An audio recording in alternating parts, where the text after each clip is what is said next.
Hello and welcome to News Rant, where basically I rant about something in the news, simple as. Now, I've always talked a lot about moral panics, and for those of you who don't know what one is, I'll put it simple. Basically, it's this idea that something in society is ruining it. An example is horror movies in the 1980s that were banned in Britain, where they reckon that kids were going to become sickening little psychos by copying them. Or the horror comics in the 1950s that they thought were going to pollute kids' minds. And obviously video games are frequently seen as a moral panic. You'll never guess what, once again at the moment, we've come into a point where video games are being a scapegoat. They're being attacked. Unfortunately, there was a recent school shooting, and video games got some flack for that. And no, it's not guns' fault. Oh, no. It's not the fact there's nutters out there with guns. No, it's video games. Well, basically, I was watching this bit on morning television about this young lad and how his mum thinks that Fortnite is the most evil thing in the world and that basically it was changing him and making him into a monster and therefore she wanted this to be banned, all because of her little boy. I did put this video up once with footage from the interview and ITV let it stand for 5 weeks. In fact, they monetised it, but they allowed it to be online. And then suddenly, after 5 weeks and 480 views, they decided to throw it off and to, hit me with a copyright claim. Even though, strictly speaking, as I wasn't trying to make a profit off it and I was critiquing it, it would be fair use. We all know YouTube, fair use doesn't exactly happen the way it should, with them tending to err on the side of the big corporation. Not that I can blame them, because obviously ITV could sue them, and it's very unlikely I would. Basically, the kid has an Xbox and his mum tells you that, and she talks about how he's played FIFA and wrestling games and that he's gone upstairs for an hour and play it, and then he's come down and he's joined in with the family and he's been perfectly normal. He's done sport and rugby and helped his mother cook, but once Fortnite's come along, despite the game being a 12 and him only being 10, his mother decided that he could play it because, all of his friends were. She basically admits that she caves into peer pressure and lets him play it because all the other mums were letting their children play it. And all the other kids at school were playing it. And yes, you do have to have a little bit of give and take with children, but still, it's a bit rich to blame something when it's not aimed at your child. It's aimed at a higher market age, and you're basically letting him have it when he shouldn't. But obviously this is where you have to ask the thing, if all his friends were jumping off a bridge or taking MDMA, would you let him? I mean, I do agree that rating systems are not the be-all and end-all of everything. Yes, I think that it is your job as a parent to judge how mature your child is and to decide how the themes in something will affect them as an individual. Different children develop at different speeds, and just to say one kid can't handle it, another kid might be able to. And it's your job as a parent to sort of know that, I think.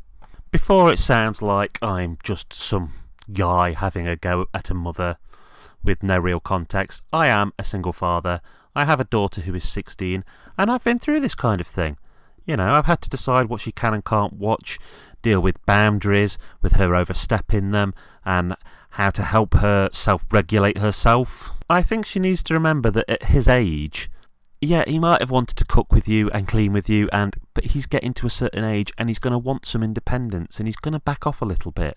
He's not going to suckle at your teat.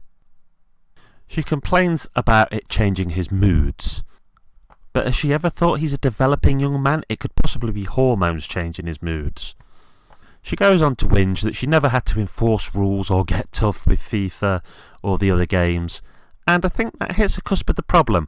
I think part of this woman's issue is that she's actually having to do some work. It's surprising how many people are parents that kind of don't want to have to do anything. They almost want the kids to raise themselves. Sorry, but don't become a parent if you're not willing to put in some hard graft. There are times where if you're trying your best, you'll want to pull your hair out. That is being a parent. If you ain't stressing, you ain't trying. Every kid is going to get into something a little bit too much at some stage. I remember having a problem where my daughter would say she was going to bed to go to sleep, and I'd catch her playing video games on the Xbox Online. This problem was easily sorted because I took her modem off her, so that she couldn't get online, and I told her that she couldn't have it back until she learned to not abuse it. You see, you can't spend your entire life just telling your children not to do things. You have to teach them behaviour. You have to teach them the skills to make good judgments, because one day they're going to go away from you, either to work or to university, and if you've not laid the groundwork for them to make good life choices, and all you've ever done is dictate to them and make them follow your rules, how are they going to do it on their own?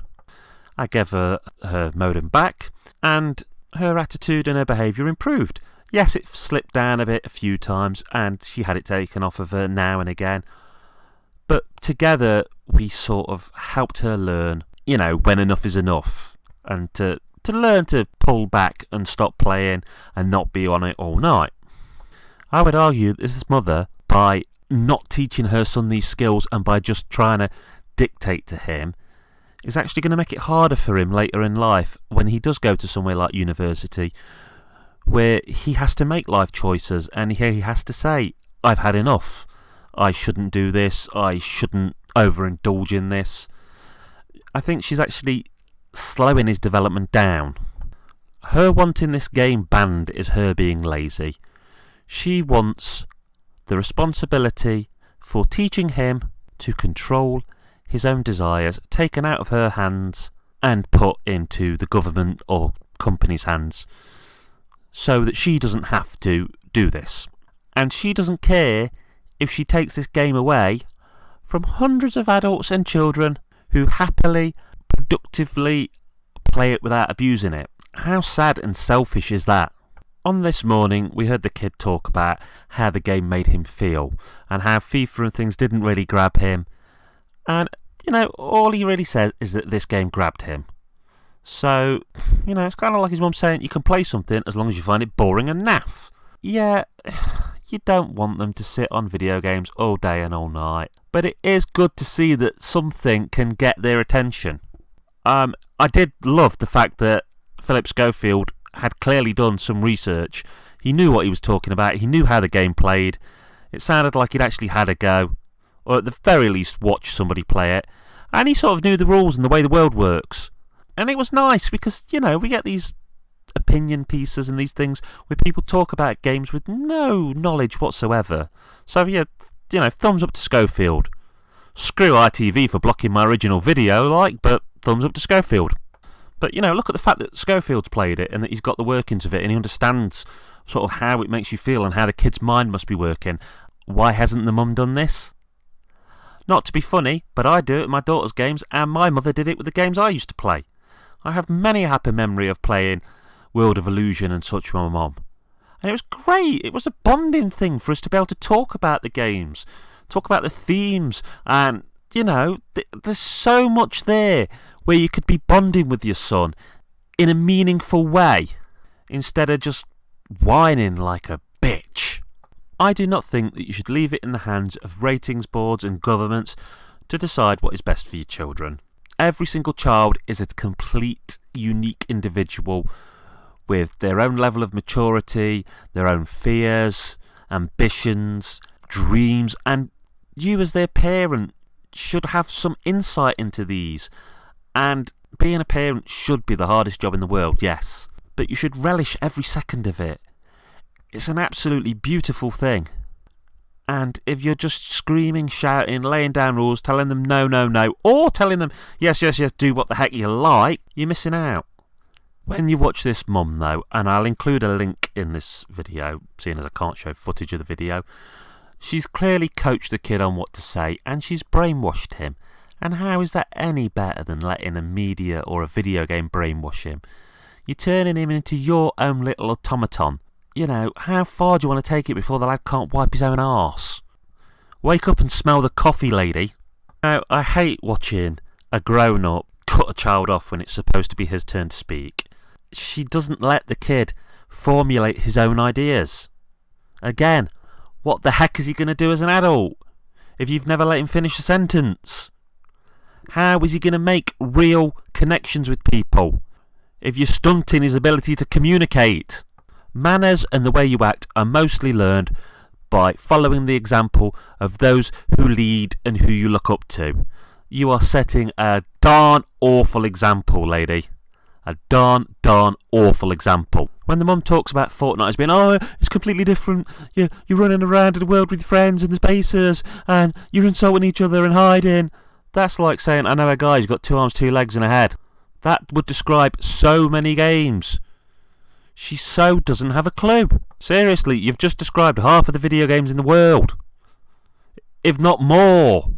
Yet you just want to ban this one. Did the creator of it piss in your cornflakes or something? Okay, so I guess it's time to sum this up. I've been a nursery worker, I've got qualifications in child development and the social sciences, and I think the important thing to take away from this is help your children. Don't just take things away. Talk to them. If there's issues, explain something to them. Try the things that they're trying. Play Fortnite yourself. Watch the stuff they want to watch. And communicate. And don't be a butt monkey and go on TV and make yourself and your child look like an ass. Because I'm sure this kid must have got bullied at school over this. Your mum holds your hand on TV and says what you can and can't do. Ha ha ha! Come on, honestly, I bet that happened. And people always talk about video games like they're going to rot you away and they'll kill. And the same people often watch hours and hours and hours and hours of soap operas, which is an even more passive thing. With a game, you're involved, you're thinking, you're manipulating a world, and yet that gets seen as wrong so much. Yet, if you can passively sit and watch a program or listen to music, that's great. It's all this thing where certain things are seen as like higher forms of art, which is complete crap. Whether you're reading a book, playing a game, watching a film, or listening to music, you're basically filling time.